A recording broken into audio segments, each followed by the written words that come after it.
부활절은 예수님께서 우리의 죄를 담당하시고 십자가에 죽으시고 사흘 만에 다시 부활하신 것을 기념하면서 감사와 기쁨과 감격으로 지내는 절기입니다.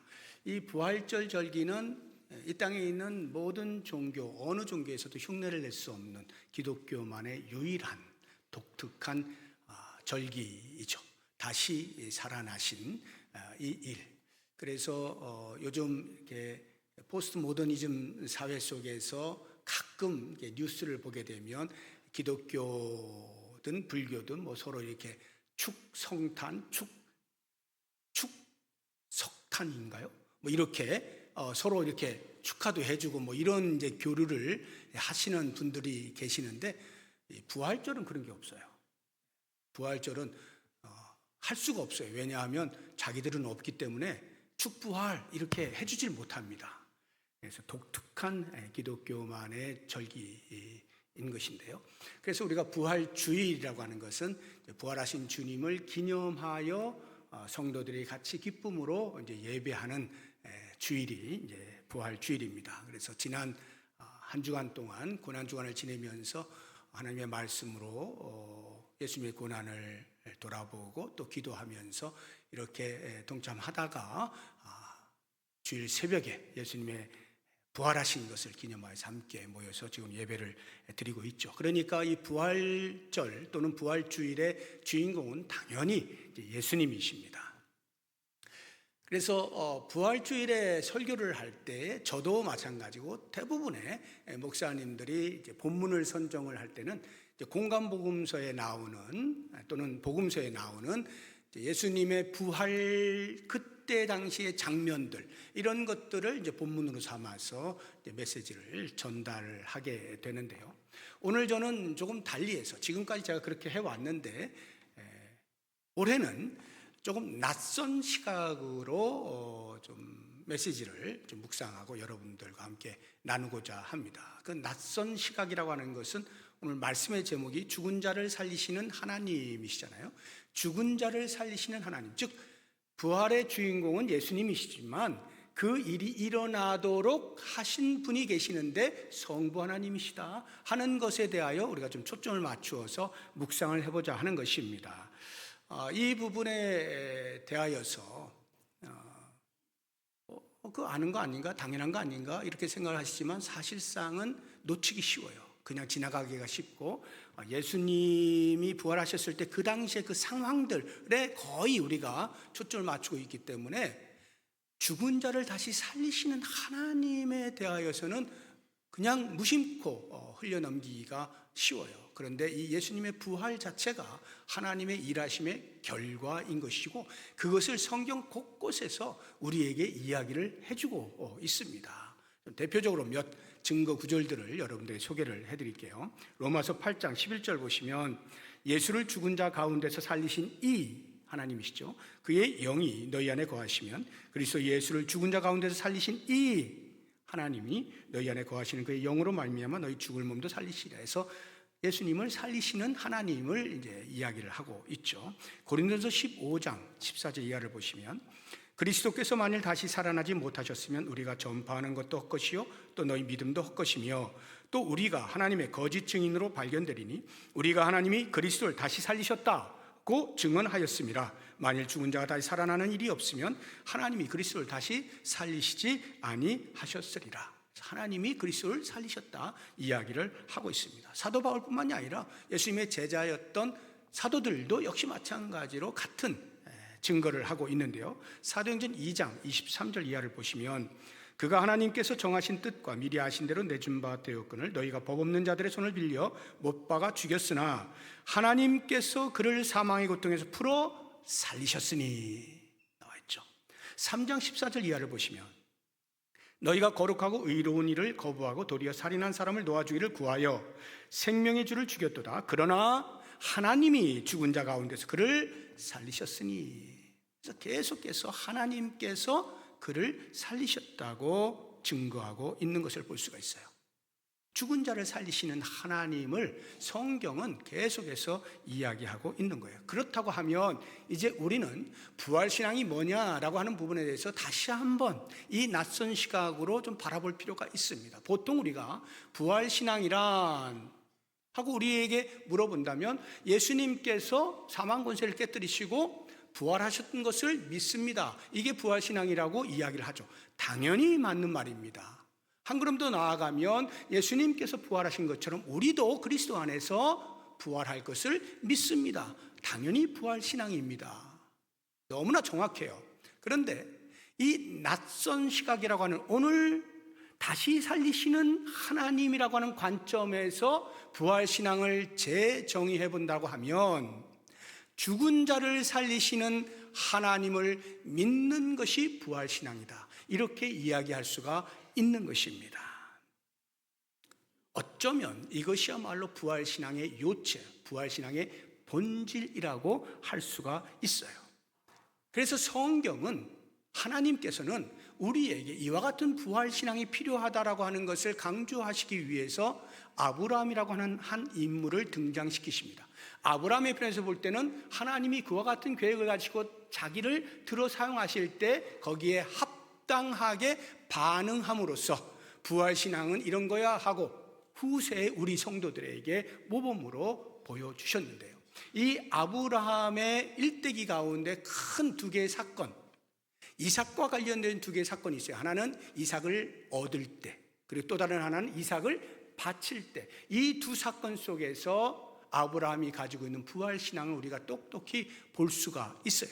먼저 약속으로 얻은 이삭, 그 얻을 때에 아브라함의 신앙이 어떠했는가 하는 것을 사도 바울이 로마서에서 우리에게 들려주고 있습니다. 로마서 4장 17절을 보시게 되면 기록된 바 내가 너를 많은 민족의 조상으로 세웠다 하신 것 같으니 그가 믿은 바 아브라함이 믿었어요. 뭐를? 하나님은 죽은 자를 살리시며, 하나님은 죽은 자를 살리신다는 것을 믿었어요. 이 말씀이 뭐냐 하면 이삭을 얻을 때에 일어난 그 아브라함이 보여준 신앙을 사도 바울이 지금 기술하고 있는 거거든요. 죽은 자를 살리신다는 게 이게 무슨 말이냐 하면 사라의 태에 이제 생리가 끊어졌기 때문에 잉태할 수가 없는데, 즉 죽었는데 생명을 잉태하게 된 것이고 낳은 거예요. 그러니까 죽은 자 가운데서 다시 살아나게 된 것이죠. 죽은 자를 살리신 것이 되는 거죠. 이와 같은 이 사도 바울의 해석은 아브라함 그 당시로 보게 되어지면 창세기에 보게 되면요, 정작 창세기에서는 아브라함이 그 정도의 믿음이 있었다라고 말하고 있지는 않아요. 오히려 하나님의 천사가 이야기를 해주니까 아브라함이 속으로 피식 웃습니다. 아니 내 나이가 지금 100세가 다 돼가고 내 아내가 90세가 다 돼가는데 무슨 애를 낳단 말입니까? 이렇게 속으로 의심을 하는 장면이 나오거든요. 그 뒤로 바로 넘어가게 되어지면 사라도 또다시 하나님의 천사와 이야기를 나누고 있을 때 장막 뒤에 숨어가지고 피식 웃습니다. 하하, 내 몸에 무슨 아이를, 이렇게 웃어요. 이 말의 의미는 처음엔 의심했다는 것을 알 수가 있어요. 그런데 그러한 아브라함과 사라, 그 아브라함을 해석을 할 때 사도 바울이 얼마나 놀라운 믿음을 가진 사람으로 해석을 하는지 그 다음 절을 보시면 알아요. 로마서 4장 18절 이하를 보시게 되면 이렇게 사도 바울이 해석을 해놓고 있어요. 아브라함이 바랄 수 없는 중에 바라고 믿었으니 이는 내 후손이 이같으리라 하신 말씀대로 많은 민족의 조상이 되게 하려 하심이라. 그가 100세나 되어 자기 몸이 죽은 것 같고 사라의 태가 죽은 것 같음을 알고도 믿음이 약하여지지 아니하고 믿음이 없어 하나님의 약속을 의심하지 않고 믿음으로 견고하여져서 하나님께 영광을 돌렸다. 사도 바울이 왜 이렇게 해석을 했을까 생각을 해보면요, 지금 사도 바울의 초점은 아브라함의 믿음보다도 죽은 자를 살리시는 하나님의 초점이 맞춰져 있는 거예요. 그 죽은 자를 살리신 하나님을 드러내고 싶은 거예요. 그러니까 조금 어설픈 의심이 어느 정도 있는 그런 아브라함의 믿음조차도 부활신앙으로 해석을 해주는 거예요. 그러면서 죽은 자를 살리시는 하나님을 드러내고 있는 것이죠. 그런가 하면요, 이삭을 바칠 때를 보게 되면요, 조금은 달라진 모습을 볼 수가 있습니다. 이 이삭을 바칠 때의 아브라함의 믿음에 대한 기술은 사도 바울이 하지 않고 히브리서 기자가 해놓고 있습니다. 만약에 히브리서를 사도 바울이 저술했다라고 한다면 사도 바울이 되겠습니다만, 지금은 익명으로 우리가 보통 알고 있기 때문에 이 히브리서 기자가 이야기하고 있는 아브라함의 믿음을 이삭을 바칠 때, 그때의 장면을 한번 보도록 하겠습니다. 히브리서 11장 17절인데요. 아브라함은 시험을 받을 때에, 이 시험 받았다는 것이 아브라함아 네 자식 이삭을 나에게 바쳐라고 명령을 하신 거거든요. 그 시험을 받을 때에 믿음으로 이삭을 드렸으니 그는 약속들을 받은 자로되, 하나님께서 약속하셔서 이삭을 얻은 거예요. 그런데 그 외아들을 드렸다. 하나님이 약속하셨는데 다시 가지고 가시면 안 되죠. 하나님이 주셨잖아요. 그래서 그 아들을 통하여서 민족이 번성할 거라고 말씀하시지 않았습니까? 그런데 이삭을 바치라고 하면, 이삭을 죽이면 어떻게 되는 거예요? 하나님이 스스로 약속을 깨시는 거 아닙니까? 얼마든지 설명할 수 있고 항변을 할 수가 있는데 그렇지 않고 그냥 외아들을 드렸다는 거예요. 왜? 어떻게 그럴 수가 있었을까? 그 다음에 이야기를 해주고 있어요. 19절에서 설명을 합니다. 그가 하나님이 능히 이삭을 죽은 자 가운데서 다시 살리실 줄로 생각한지라. 놀랍지 않습니까? 이삭을 얻을 때만 해도 웃을 수밖에 없는 의심 많은 아브라함이었는데요, 이제 시간이 흘러서 이삭을 바칠 때가 될 때에는 신앙이 굉장히 성장한 거예요. 부활신앙이 단단해진 거예요. 그러니까 설령 이삭을 바친다 하더라도 하나님은 죽은 자를 다시 살리실 것을 믿었다 이 말이에요. 이게 부활신앙이에요. 그러니까 부활신앙이 상당히 성숙해진 아브라함을 볼 수가 있습니다. 부활신앙이 뭐라고요? 죽은 자를 살리시는 하나님을 믿는 것, 이것이 부활신앙이다 하는 것입니다. 그러면 이와 같은 신앙을 갖는 것이 왜 중요한가? 부활신앙이 왜 중요한가? 이것은 우리의 구원과 직결되어 있기 때문에 반드시 부활신앙을 알아야 되고 가져야 합니다. 우리가 보통 어떻게 구원받는다고 이야기를 하죠? 예수를 믿음으로 구원받는다 이렇게 표현하는데, 우리 성경의 구절들 한번 보시게 되어지면 사도들이 이렇게 말합니다. 사도행전 2장 21절에 누구든지 주의 이름을 부르는 자는 구원을 받으리라. 주의 이름을 부르는 자, 그 주의 이름을 부른다는 게 무슨 말인지 요한복음 1장 12절에서는 이렇게 이야기합니다. 영접하는 자고 그 이름을 믿는 자들에게는 하나님의 자녀가 되는 권세를 주셨다. 그러니까 예수를 믿는 그 믿음이 우리를 구원한다, 이렇게 가르쳐주고 있는 거예요. 조금 더 구체적으로 사도 바울은 용어를 이렇게 선택을 해서 우리에게 알려주고 있는데, 고린도전서 1장 18절을 보시면 십자가의 도가 멸망하는 자들에게는 미련한 것이요 구원을 받는 우리에게는 하나님의 능력이라. 구원을 받는 우리, 어떻게 구원받는다고요? 십자가의 도, 이 십자가의 도가 우리를 구원한다라고 이야기를 하고 있는 거예요. 그래서 실제로 이 사도 바울의 신학을 우리가 보통 십자가 신학이라고 이야기해요. 그만큼 바울은 십자가를 얼마나 강조하는지 몰라요. 오직 십자가를 이야기해요. 그런데 놀랍게도 바울은 십자가만 이야기하는 것이 아니라 우리의 구원에 있어서 반드시 부활을 함께 이야기하고 있다는 것을 우리가 놓치기가 쉽다 이 말이에요. 이제 그것을 우리가 살펴보려고 하는 거예요. 아까 우리가 로마서 이제 4장에 나오는 그 아브라함을 봤는데요, 사도 바울이 어떻게 이야기하는지 한번 보겠습니다. 로마서 4장 21절 이하에 약속하신 그것을, 약속하셨다, 죽은 자를 살리시는 그 약속, 생리가 끊어진 여인이 아이를 잉태할 수 있는 그것, 죽은 자가 살아나는 생명을 얻는 이걸 말하는 거예요. 그 약속하신 그것을 또한 능히 이루실 줄을 확신하였으니 22절 그러므로 그것이 그에게 의로 여겨졌느니라. 그에게 의로 여겨졌다. 의로 여겨졌다. 의가 뭐예요? 우리가 죄인이 아니다 이 말이죠. 더 이상 죄인이 아니다. 즉 구원받았다 이 말이에요. 구원받았다. 그러니까 하나님께서 죽은 자를 살리시는 것을 믿는 그것이 아브라함의 의가 되어졌고, 그 의는 아브라함에게 국한되는 것이 아니라 아브라함 이후에 태어나는 모든 영적인 아브라함의 자손들, 우리를 포함해서요, 에게도 동일하게 적용이 된다고 이야기를 해주고 있습니다. 계속해서 보겠습니다.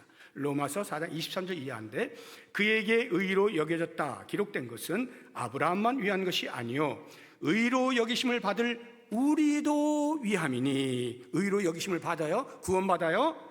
곧 예수 우리 주를 죽은 자 가운데서 살리신 이를 믿는 자니라. 죽은 자 가운데 살리시니, 죽은 자를 살리시는 이 하나님을 믿는 그 믿음이 우리를 구원한다고 분명하게 이야기를 해주고 있는 것입니다. 그래서 하나님께서 예수를 다시 살리신 것, 그것은 곧 우리의 의, 우리의 구원을 위한 것이라고 로마서 4장 25절에서 이렇게 이야기합니다. 예수는 우리가 범죄한 것 때문에 내 줌이 되고, 이건 십자가를 말하는 거예요. 그 다음, 또한 우리를 의롭다 하시기 위하여 살아나셨네요. 그리스도의 부활은 곧 우리의 의를 위함이다, 이렇게 말씀하고 있는 것입니다.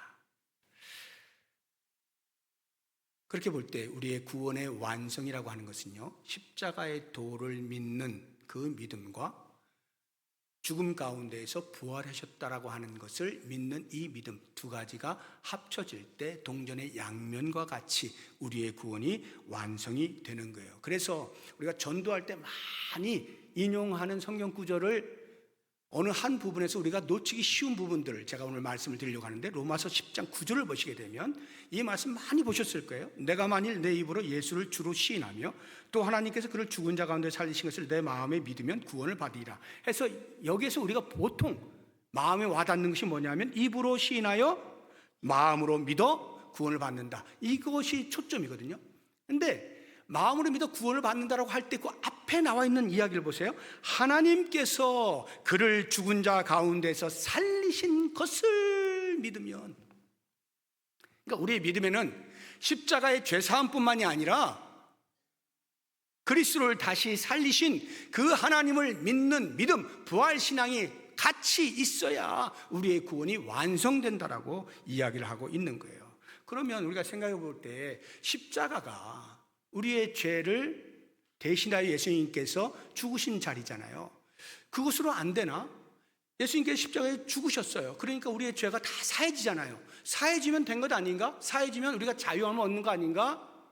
구원을 받는 거 아닌가? 이런 생각이 들 수가 있죠.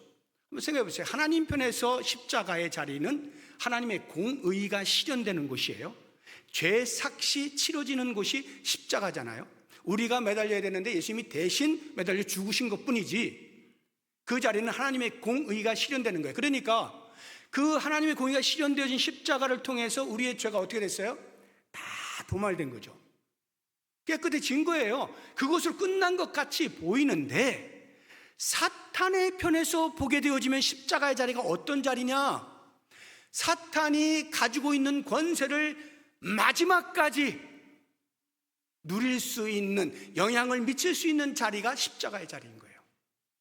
이게 무슨 의미냐면, 사탄이 성도들을 넘어뜨리려고 할 때, 또는 사람들을 자기의 노예로 삼고자 할 때 마지막 순간에 필살기로, 이거면 넌 꼼짝 못해 라고 필살기로 가지고 있는 그게 뭐예요? 사망이잖아요. 내가 지금 죽음의 권세를 가지고 있어, 너 죽을 수밖에 없는 존재잖아 하고는 자기의 지배력을 행사한단 말이에요. 그러면 예수님께서 십자가에 못 박혀 죽으신 것은 하나님 편에서 볼 때는 공의의 실현의 장소이지만, 사탄이 볼 때는 결국 내 힘이 너를 죽였어 라고 하는 곳이잖아요. 의기양양해진 곳이에요. 쾌거를 이룬 곳이에요. 그러니까 예수님께서 십자가에 못 박혀 죽으셨다, 장사되셨다, 무덤에 머무르셨다, 여기까지는 사탄의 지배가 영향을 미치는 자리라고요. 거기에선 진정한 자유가 있을 수가 없어요. 그럼 어디에서 우리 인간의 자유가 드디어 나오느냐? 그 무덤에서 일어나실 때, 무덤에서 일어나실 때, 여기에서 우리의 진정한 자유가 찾아오게 됩니다. 그래서 창세기 3장 15절을 보면요, 그것을 우리가 보통 원시복음이라고 하는데요, 원시복음이 뭐냐 하면 이제 복음이라고 하는 건 신약의 예수 그리스도를 통하여 구원받는 그 복음이 있잖아요. 근데 이 복음이 희미하게 그림자처럼 구약 시대에도 이미 창세기에서 이미 우리에게 들려진 최초의 복음이 있어요. 그것을 원시복음이라는데, 창세기 3장 15절 한번 보시게 되면, 내가 너를 여자와 원수가 되게 하고, 여기 내가는 하나님이시고 너는 뱀이에요. 유혹했던 그 뱀 사탄이죠. 여자와 원수가 되게 하고 내 후손도 여자의 후손과 원수가 되게 한다. 여자의 후손 예수 그리스도를 말하는 거예요. 여자의 후손은, 예수님은 내 머리를 상하게 할 것이요 사탄의 머리를 상하게 할 것이요 너는 그의 발꿈치를 상하게 할 것이니라. 머리를 상하게 하신다, 이게 무슨 뜻일까요? 예수님이 십자가에 못 박혀 죽으신 것으로는 사탄의 머리를 상하게 할 수가 없어요. 왜? 사탄의 지배력이 미치는 곳이라니까요. 거기까지는. 그러면 어디에서 사탄의 지배를 벗어나서 그 머리를 상하게 할 수 있느냐? 무덤에서 일어나실 때, 부활하실 때, 그리스도의 부활이 있을 때 사탄은 더 이상 힘을 쓰지 못하고 머리가 찡이겨지는 거예요.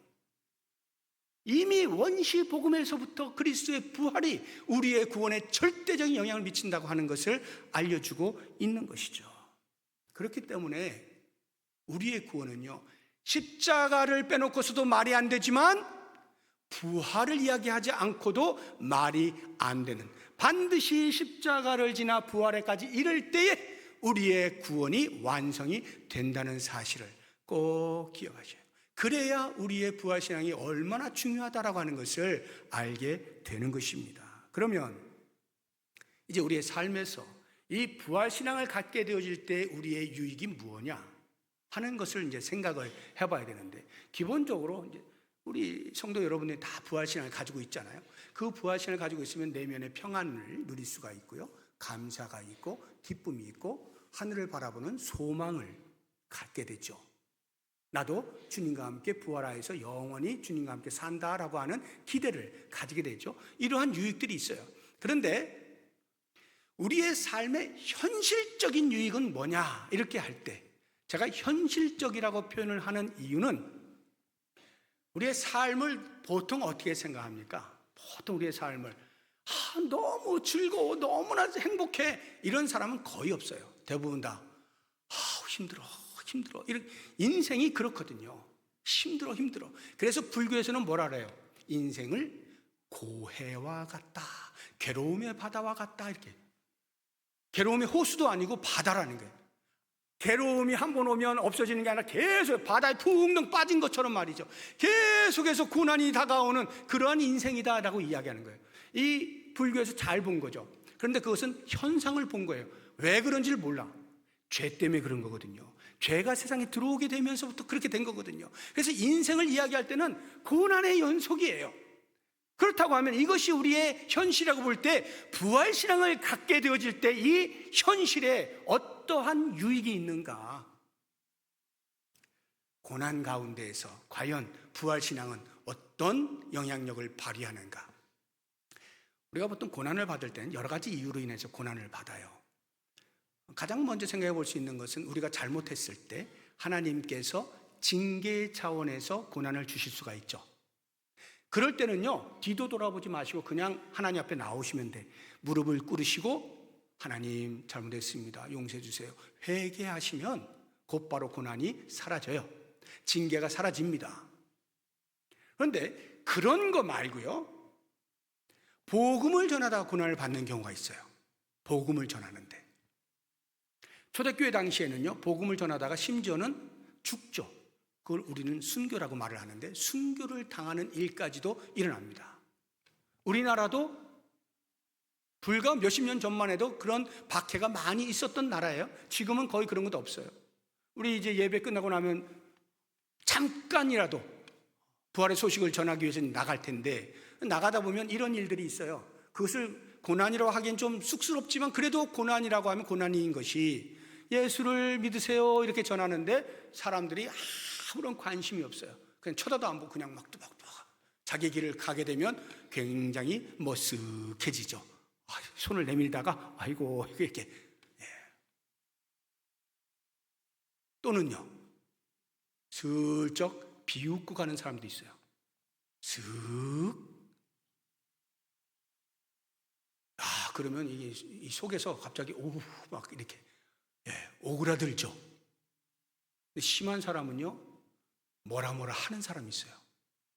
너나 잘 믿지, 바쁜데 내가 지금 가는데 길을 막고 서가지고 뭐 하는 거냐고, 이렇게 대적하는 사람의 안 좋은 소리를 들을 수도 있어요.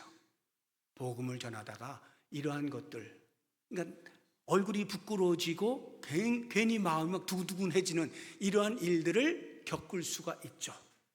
이것은 뭐 초대교회 당시에 그 순교를 불사하고 복음을 전했던 그것과는 비교도 할 수 없지만, 그래도 고난이라면 고난이라 할 수 있는 이러한 일들 당할 때 우리의 마음이 어떠냐고요.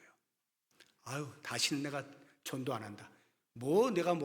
내가 전도해서 나에게 좋은 게 뭐 있다고, 지 좋은 거 이야기해 주고 있는데 하면서 멈추면 안 돼요. 부활신앙을 가진 사람은요, 그럴 때 어떻게 대처하느냐, 오히려 이야, 내가 예수 제대로 믿고 있구만, 제대로 믿고 있네, 그렇게 나에게 적대하는 걸 보니까 내가 예수 제대로 믿고 있구나, 내가 예수를 제대로 전도하고 있구나 라는, 마치 자격증을 획득한 것처럼 기뻐할 수 있다는 거예요.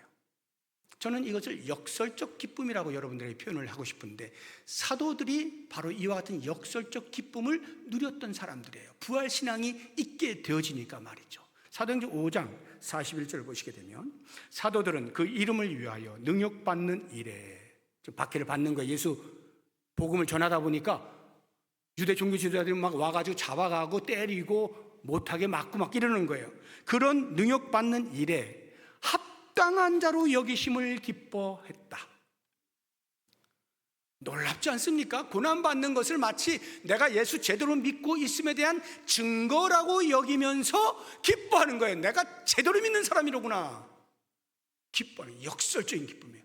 고난인데 무슨 기뻐할 일이 있어요. 그런데 참된 그리스도인됨을 자증하는 차원에서 기뻐할 수 있는 거예요. 얼마나 놀라운 일입니까? 부활신앙을 가진 자만이 할 수 있는, 부활신앙을 가진 자만이 누릴 수 있는, 느낄 수 있는 감정이죠. 역설적인 기쁨. 이런 사람은요, 어떠한 부끄러움이나 두려움의 상황 가운데서도 흔들리지 않아요.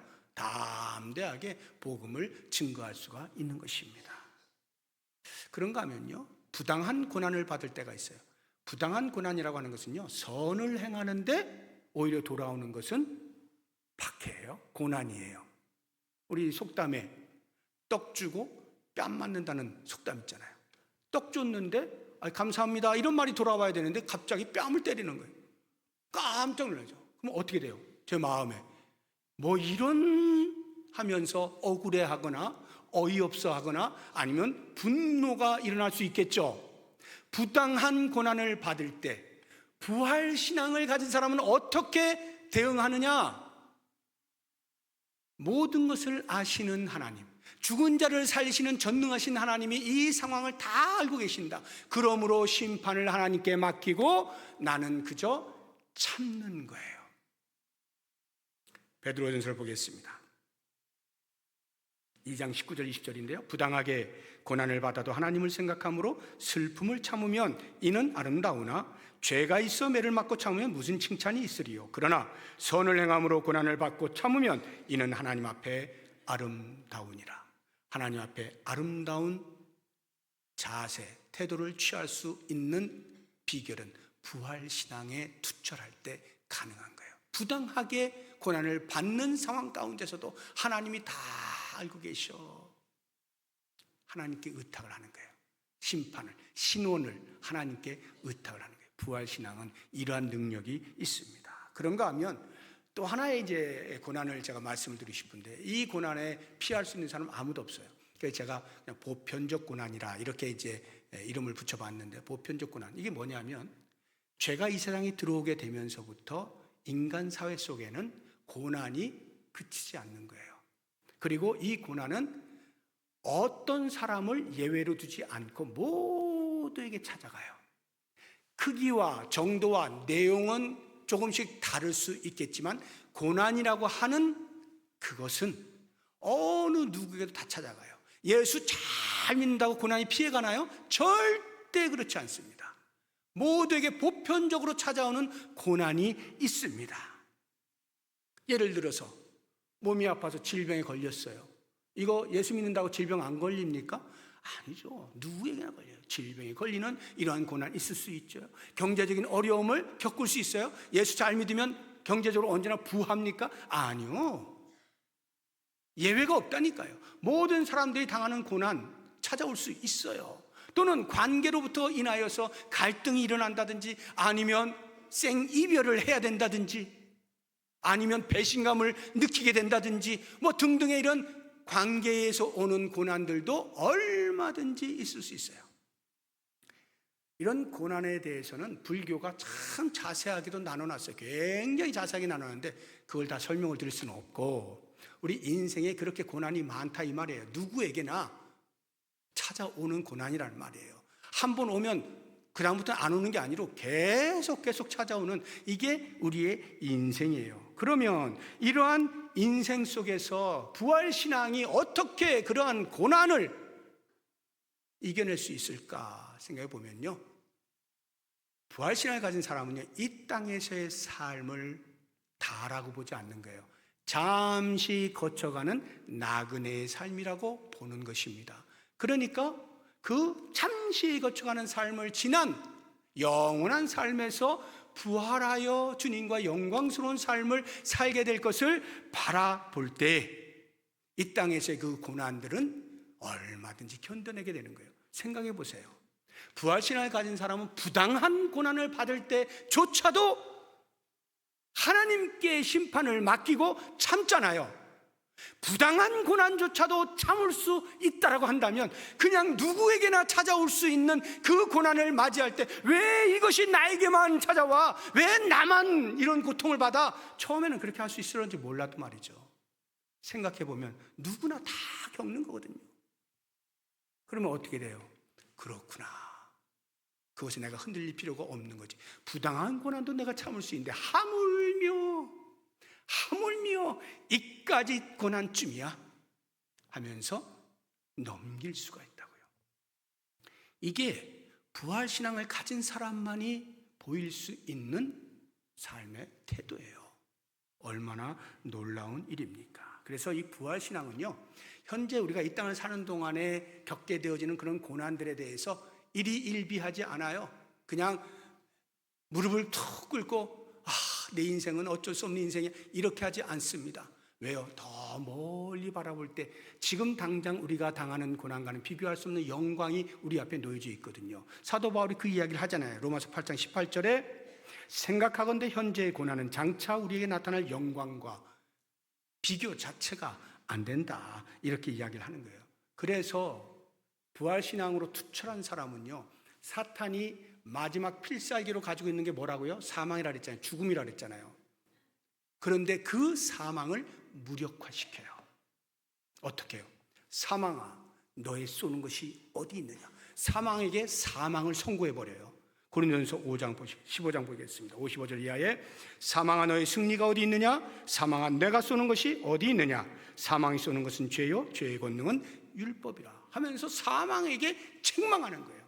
너 죽었어. 사망에게 사망을 선고한다는 말은 사탄에게 하는 거죠.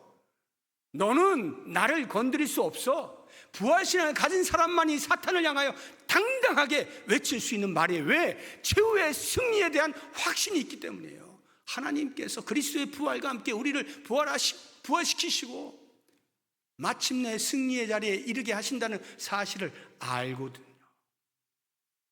고린도전서 15장 57절 보시겠습니다.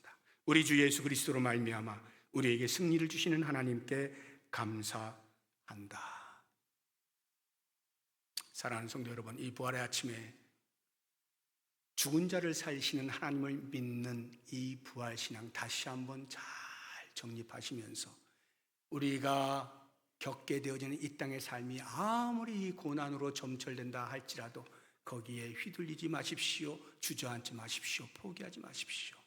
오히려 마침내 승리하게 하시는 하나님을 바라보시면서 우리의 삶에서도 부활신앙으로 승리하시고 그 좋은 소식을 필요한 사람들에게 마음껏 부활의 아름다운 소식들을 전하면서 살아갈 수 있는 부활의 증인이 될 수 있기를 주의 이름으로 축복합니다. 기도하겠습니다. 하나님 아버지, 감사합니다. 이 부활의 아침에 주의 말씀을 통하여 우리의 삶을, 우리의 신앙을 새롭게 돌아볼 수 있게 해주신 것 감사합니다. 혹시라도 우리가 잠시 잊거나 소홀히 여겼거나 무시했던 부활의 신앙, 죽은 자를 살리시는 하나님을 믿는 이 믿음에서 다시 한번 회복되게 하여 주시고, 천국을 바라보면서 영원한 영광 속에서 이 땅의 모든 고난을 넉넉히 감내하며 견디며 극복하며 승리하는 삶을 살아갈 수 있도록 도와주시옵소서. 예수님의 이름으로 기도드립니다. 아멘. 우리 다 같이